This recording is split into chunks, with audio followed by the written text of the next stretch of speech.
He gave me divorce papers in the rainy night, and then locked me out while I carried his child. Amara Okoye hummed softly to herself as she moved around the sleek, modern apartment in Victoria Island. The soft hum of Lagos outside the glass windows mixed with the excitement in her heart. At 27, she was about to become a mother for the first time. Her belly was 6 months round, and every little kick from her unborn child made her smile. She had spent the morning folding tiny clothes, arranging the nursery corner with pastel blankets, and lining up little bottles and toys. Each item felt like a promise of the life she was about to bring into the world. Chaik, her husband, was home, but he seemed distant, more focused on his phone than the colorful chaos she had created. He smiled politely when she showed him the baby crib, but his eyes held something Amara couldn't quite reach. A faraway look, a quiet distraction. She shook it off, telling herself that he was probably stressed with work, the constant deals, and meetings that seemed endless. Still, Amara's mind wandered as she imagined holding her daughter, feeling the tiny fingers wrap around her, and hearing her first laugh. She wanted this home to be full of love and warmth, a safe place for her family. Little did she know, the calm she felt in these quiet moments was only the surface. Storm clouds were gathering, and the life she had carefully planned was about to be shaken in ways she could never imagine. Amara took a deep breath, smoothing a blanket on the crib, her heart full of hope. For now, she savored this peaceful bubble, unaware that everything she cherished was about to change. The sky had opened up, pouring heavy rain over Victoria Island as Amara waited anxiously by the window. The wind howled, rattling the glass, and the streets below shimmered with puddles reflecting the city lights. She had been hoping Chaik would come home early that night, maybe even smile at her belly, or tell her about something funny that happened at work. But the clock ticked on, and there was no sign of him. When Chaik finally arrived, the apartment door slammed behind him with a coldness Amara had never felt before. His usual charm was gone. In his hand, he held something that made her stomach drop, a thick envelope. Without a word of explanation, he handed it to her. Her eyes went wide as she unfolded the papers and realized what they were: divorce papers. "It's over," he said flatly, his voice empty of warmth. "I'm done." Amara's heart stopped. Her voice caught in her throat. "Chaik, what are you saying?" "Why?" she whispered, but he didn't answer. He just turned and walked past her. Panic and disbelief rushed through her like lightning. She followed him to the door, pleading, but before she could react, he clicked the lock behind her. The rain hit her instantly as she realized she had no keys, no wallet, no phone, nothing. Neighbors peeked from their balconies and doorways, their umbrellas barely shielding them from the storm, but no one could come close enough to help. Amara sank to the wet ground, her dress plastered to her skin, the divorce papers trembling in her shaking hand. Tears mingled with the rain as she cried out, feeling abandoned, betrayed, and utterly alone. Every dream she had built for their child, for their little family, seemed to shatter with each raindrop. The storm around her mirrored the storm in her heart. Lightning flashed, and for the first time, Amara understood that the life she had known, the love she had trusted, could disappear in a single moment. She hugged her belly, whispering promises to the unborn child she now had to protect, wondering how she could survive the night and what the future might hold. The rain didn't let up, but Amara stumbled through the slippery streets, clutching the soaked divorce papers to her chest. Her legs ached, and every drop of rain seemed to slice through her, but she couldn't stop moving. Finally, through the blur of lights and puddles, she spotted the open doors of a small church. She pushed inside, shivering, the cold seeping into her bones. The quiet warmth and faint smell of old wood and candle wax wrapped around her like a fragile comfort. Sitting on a worn pew, Amara dialed the only person she trusted, Ngozi, her best friend since university. Her fingers trembled as she waited for her to pick up. "Ngozi, it's Chaik. He left me. He locked me out in the rain, and I..." Her voice broke, tears mixing with rainwater still dripping from her hair. Within minutes, she heard the sound of Ngozi's running shoes on the wet pavement, her worried voice calling out as she approached. Relief washed over Amara, but it was tinged with the bitter taste of betrayal. As she waited, memories hit her in sharp, painful flashes. She remembered the endless nights of Chaik asking for money for business deals, the dinners he promised to host and then conveniently forgot, the constant charm he used to disarm her whenever she questioned. She had poured her love and savings into his lifestyle, thinking they were building a family together, while he quietly plotted his escape. Every promise he made now felt like a lie, every gentle word a manipulation. Amara's fingers instinctively brushed over her belly, feeling the tiny kicks of the life growing inside her. That little life was now her anchor, her reason to breathe through the storm. She swallowed hard, letting the pain transform into a quiet determination. She would survive. Not for Chaik, not for anyone else, but for her child. She would find a way to protect this innocent life. to give her the love and security her husband had stripped away. The rain outside kept falling, relentless and cold, but inside that church, Amara made a promise to herself. No matter how hard the night, no matter how dark the storm, she would not let this betrayal destroy her. She would rise, for herself, for the baby, for the future that she refused to let Chaik take from her. The morning after the storm, Amara sat in her small rented apartment in Suralere, still trembling from the events of the night before. Her hands clutched a warm cup of tea, but it did little to calm the whirlwind of thoughts racing through her mind. She couldn't stop thinking about Chaik, about the way he had smiled while handing her those divorce papers, and the emptiness in his eyes. Something inside her shifted. She knew she couldn't stay silent or powerless. Taking a deep breath, Amara picked up her phone and called legal aid. After explaining her situation, she was connected with Tolu Ajayi, a well-respected family law attorney known for handling difficult cases with tough, unwavering resolve. As she listened to Tolu, a mix of fear and relief washed over her. She learned that Chaik had been hiding assets, money, investments, and properties that she had no knowledge of, and that he might be planning to disown her entirely once the baby was born. Amara felt a surge of determination. She couldn't let him take everything she had worked for, or worse, leave her and her child with nothing. Following Tolu's advice, she began carefully documenting every injustice. The divorce papers, the night he left her in the rain, the messages he had sent, even the subtle manipulations from their past. Each note, each photo, each recorded memory was a piece of armor she was building for herself. As she worked, memories of Chaik's betrayal fueled her resolve. She remembered the nights he insisted she fund his lavish lifestyle, the excuses he made, the lies he told to cover up his greed. Anger bubbled inside her, but it was focused now. She wasn't just angry, she was planning, preparing, arming herself with knowledge, facts, and the law. By the afternoon, a new sense of clarity settled over her. Amara realized she wasn't alone. With Ngozi by her side and Tolu guiding her, she had allies. And most importantly, she had herself. She was strong, creative, and capable. She could protect her unborn child and reclaim her life. No one, not even Chaik, would break her. She would face the storm head-on with courage and strategy.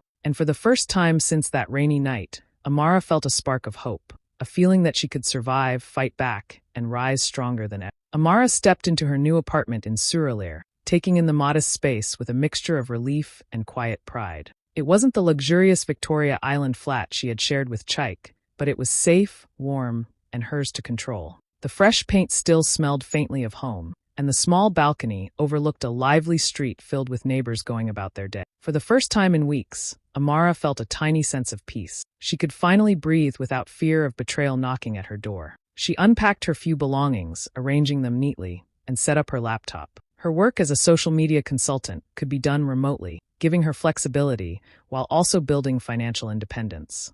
As she logged in and began contacting clients, she felt a spark of purpose reigniting inside her. Each email sent, each campaign planned, was a small victory over the chaos Chaik had left behind. Slowly, Amara began to meet her neighbors. A kind woman from across the hall brought her tea and shared stories about a local support group for pregnant women. Soon, Amara was attending weekly meetings, laughing, venting, and learning alongside other mothers-to-be. The community, the shared struggles and joys, reminded her that she wasn't alone. Her network grew stronger every day, and with it, her confidence. Yet, even in these moments of growth, memories of her marriage crept in. She remembered Chaik's subtle emotional manipulations, how he would guilt her for small things, charm her with promises, or flaunt wealth to make her feel small. She remembered the obsession he had with status, the way he flaunted money to impress friends while taking for granted the love and support she gave him freely. Those flashbacks stung, but now they served a purpose. They reminded her why she had left, why she needed to protect herself and her child. Amara held her belly and whispered to the baby, "We're going to be okay. We have our own path now." She knew the road ahead wouldn't be easy, but she felt stronger with each step. Every small success, every supportive friend, every safe night in her apartment was a building block for the life she would create. For the first time since the betrayal, Amara felt empowered. She was no longer just surviving. She was planning, preparing, and quietly building a future where she and her child could thrive. Amara's mornings in Suralere had started to feel steady, almost normal, when Chaik's shadow crept back into her life. At first, it was small things. A bouquet of flowers left at her door with a note that read, "I'm sorry. Can we talk?" She frowned, staring at the bright petals through the glass. The words felt empty, hollow. She knew better than to fall for his charm again. Then the messages began, hundreds of them, popping up on her phone at odd hours. At first, they seemed like apologies, regretful words promising to make things right. But soon the tone changed. Threats started slipping in, hints that he could interfere with her work, her home, even her unborn child.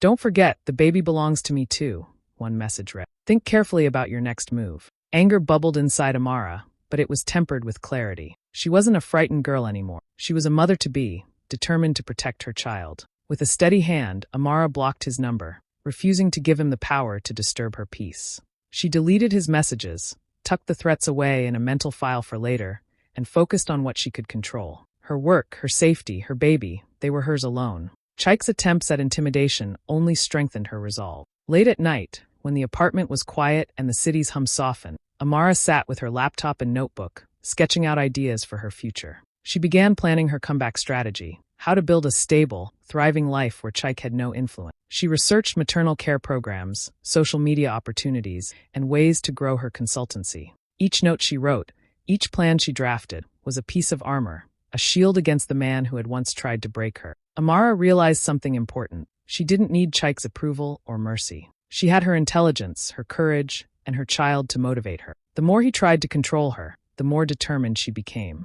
This was no longer about survival. It was about reclaiming power. With each passing day, Amara's plan took shape, quiet and unstoppable. The woman who had once been left in the rain was now building a future where she would rise, stronger than ever, with her child safe in her arms. Amara had started to find her rhythm in Surulere. Her days were busy with client calls, social media campaigns, and planning for her baby's arrival. One afternoon, she received a message from Obina Ease, a wealthy client she had been working with remotely. He wanted to meet in person to discuss a potential project. Nervous but excited, Amara arrived at the sleek office building in Lagos, her heart pounding with a mix of anticipation and determination. Obina was different from anyone she had met. He listened carefully, asked thoughtful questions, and seemed genuinely interested in her ideas. As they talked, he noticed her resilience, the way she had navigated challenges without losing focus.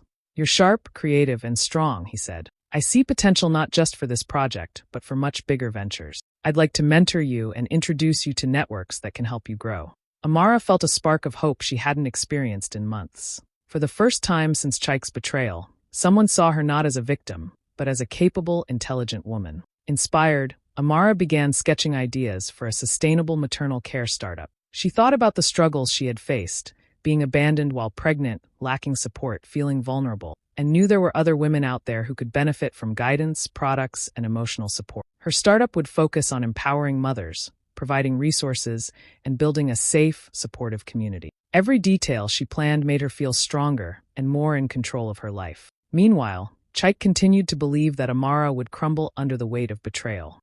He underestimated her drive, assuming she was powerless without him. But with every meeting, every business plan, and every step she took toward independence, Amara was proving him wrong. She no longer needed his approval or attention. She was building a future on her own terms. By the end of the week, Amara felt a quiet thrill. She had an ally in Obina, a vision for her business, and a growing sense of confidence that no one could shake. For the first time, she realized that what she had once feared, a life without Chaik, was actually a doorway to a stronger, freer version of herself. The storm of betrayal had passed, and in its place, a new chapter of hope, ambition, and empowerment was beginning. Months of planning, documentation, and quiet determination had led Amara to this day. She walked into the Lagos courtroom with her head held high, her baby growing inside her, and a folder heavy with evidence tucked under her arm. Every invoice, message, bank statement, and note of Chaik's lies and hidden assets had been meticulously organized. She had prepared for this moment not with fear,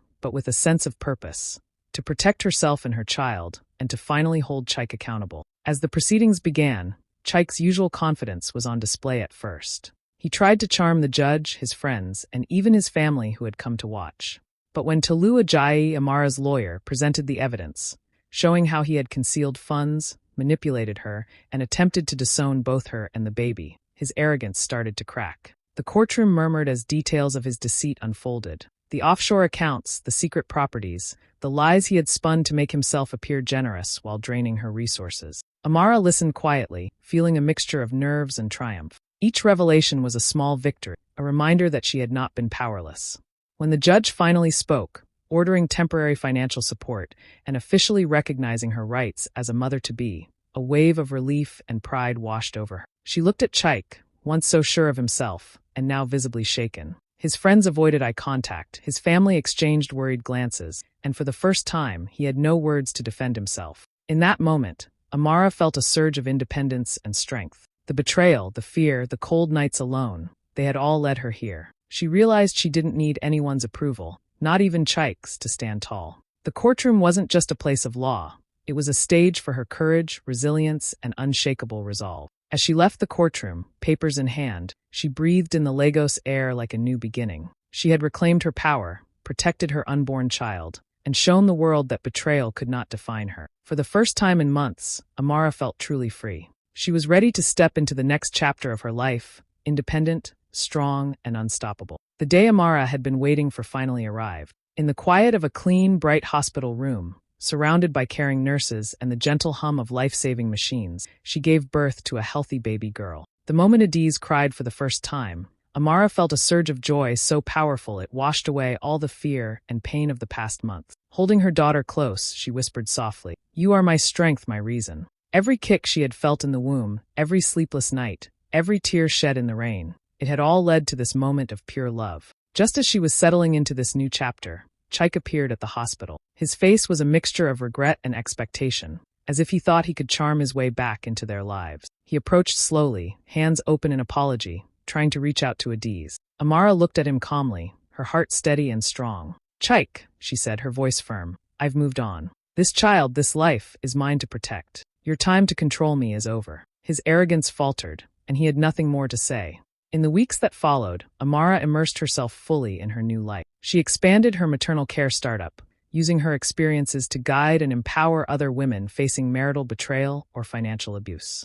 Her days were busy with meetings, strategy sessions, and community workshops, but she loved every moment of it. Each success, each woman she helped, was a victory over the past she had endured. Word of her story and her work began spreading. Social media buzzed with her journey, from betrayal in the rain to building a thriving business and raising her child independently. Local news outlets featured her, highlighting her courage, resilience, and determination. Amara's voice, once silenced by fear and manipulation, now inspired countless others. Every morning, as she cradled Adiz and reviewed plans for her startup, Amara felt a deep sense of pride. She had turned pain into purpose, heartbreak into hope, and betrayal into empowerment. The past no longer defined her. Her daughter and her work did. For Amara, every day was a new beginning, a chance to shine brighter, rise higher, and prove that life could be reclaimed, even after the darkest storms.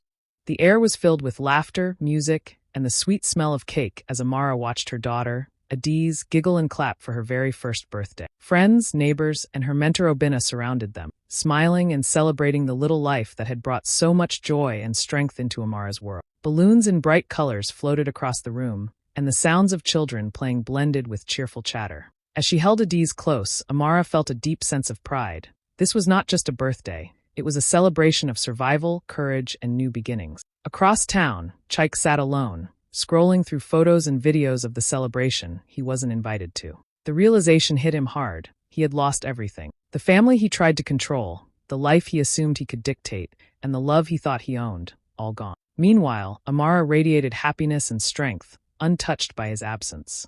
Turning to the camera of her phone for a social media post, Amara spoke directly, her voice calm but full of conviction. "He tried to break me when I was carrying life inside me, but that life became my strength." Her words resonated with everyone watching, a message of resilience and empowerment for women everywhere. Later that afternoon, after the last guest had left and Adiz slept peacefully in her crib, Amara returned to her office space in the apartment. She signed new contracts for the expansion of her maternal care startup, her hands steady and confident. Every deal was a step toward financial independence, every decision a proof of her emotional strength. She no longer needed anyone to validate her worth. She had built her life from the ground up, protecting her daughter, her dreams, and herself. Amara looked out the window, smiling at the Lagos skyline. The storms of her past were behind her. She was no longer just a survivor. She was a mother, a woman, and a force unstoppable in every sense. The future was hers, bright, free, and full of promise.